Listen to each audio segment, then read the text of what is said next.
ലോകകപ്പ് ഫുട്ബോൾ ആവേശത്തിന്റെ കൊടുമുടിയിലേക്ക് കടക്കുമ്പോൾ ഗ്രൂപ്പ് ഘട്ടത്തിലെ ഓരോ മത്സരങ്ങൾക്കും നിർണായക പ്രാധാന്യമാണുള്ളത്. 48 ടീമുകൾ മാറ്റുരയ്ക്കുന്ന പുതിയ ഫോർമാറ്റിൽ ഗ്രൂപ്പിലെ ആദ്യ 2 സ്ഥാനക്കാർക്ക് പുറമെ മികച്ച 8 മൂന്നാം സ്ഥാനക്കാർക്കും നോക്കൌട്ട് യോഗ്യത ലഭിക്കും. എന്നാൽ ഗ്രൂപ്പ് ഘട്ടത്തിൽ ടീമുകൾക്ക് ഒരേ പോയിന്റ് ലഭിച്ചാൽ നോക്കൌട്ട് യോഗ്യത എങ്ങനെ തീരുമാനിക്കും?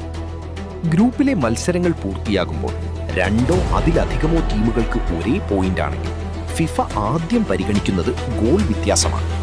ഗ്രൂപ്പ് ഘട്ടത്തിൽ ആകെ നേടിയ ഗോളുകളിൽ നിന്ന് വഴങ്ങിയ ഗോളുകൾ കുറയ്ക്കുമ്പോൾ ലഭിക്കുന്ന സംഖ്യയാണിത്. ഗോൾ വ്യത്യാസവും തുല്യമാണെങ്കിൽ ഗ്രൂപ്പ് ഘട്ടത്തിൽ ആകെ നേടിയ ഗോളുകളുടെ എണ്ണം പരിഗണിക്കും. കൂടുതൽ ഗോളുകൾ അടിച്ച ടീമിന് ഇതിലൂടെ അടുത്ത റൗണ്ടിലേക്ക് മുന്നേറാൻ സാധിക്കും. ഈ അടിസ്ഥാന മാനദണ്ഡങ്ങൾ പരിശോധിച്ചിട്ടും ടീമുകൾ ഒപ്പത്തിനൊപ്പമാണെങ്കിൽ പിന്നീട് പരിഗണിക്കുന്നത് അവർ തമ്മിൽ നേർക്കുനേർ നടന്ന മത്സരത്തിന്റെ ഫലമായിരിക്കും. പോയിന്റ് നിലയിൽ തുല്യത പാലിക്കുന്ന ടീമുകൾ തമ്മിൽ നടന്ന മത്സരത്തിലെ പോയിന്റ്, ഗോൾ വ്യത്യാസം, നേടിയ ഗോളുകൾ എന്നിവ ഈ ഘട്ടത്തിൽ പരിശോധിക്കും. ഇതെല്ലാം തുല്യമായി വന്നാൽ ഫിഫയുടെ ഫെയർ പ്ലേ നിയമം അനുസരിച്ചാകും അന്തിമ തീരുമാനമെടുക്കുക.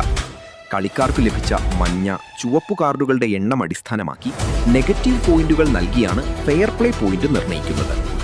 ഈ ഘട്ടത്തിലും ടീമുകൾ തുല്യത പാലിക്കുകയാണെങ്കിൽ അവസാന മാർഗമെന്ന നിലയിൽ ഫിഫ നറുക്കെടുപ്പിലൂടെ വിജയിയെ കണ്ടെത്തും.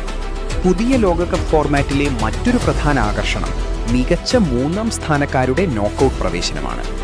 ആകെയുള്ള 12 ഗ്രൂപ്പുകളിൽ നിന്നായി ഏറ്റവും മികച്ച 8 മൂന്നാം സ്ഥാനക്കാർക്കാണ് റൗണ്ട് ഓഫ് 32ലേക്ക് പ്രവേശനം ലഭിക്കുക.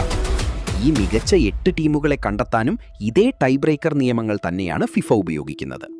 എല്ലാ ഗ്രൂപ്പുകളിലെയും മൂന്നാം സ്ഥാനക്കാരുടെ പോയിന്റ്, ഗോൾ വ്യത്യാസം, നേടിയ ഗോളുകൾ, ഫെയർ പ്ലേ റെക്കോർഡ് എന്നിവ താരതമ്യം ചെയ്താണ് ഈ ടീമുകളെ തിരഞ്ഞെടുക്കുന്നത്.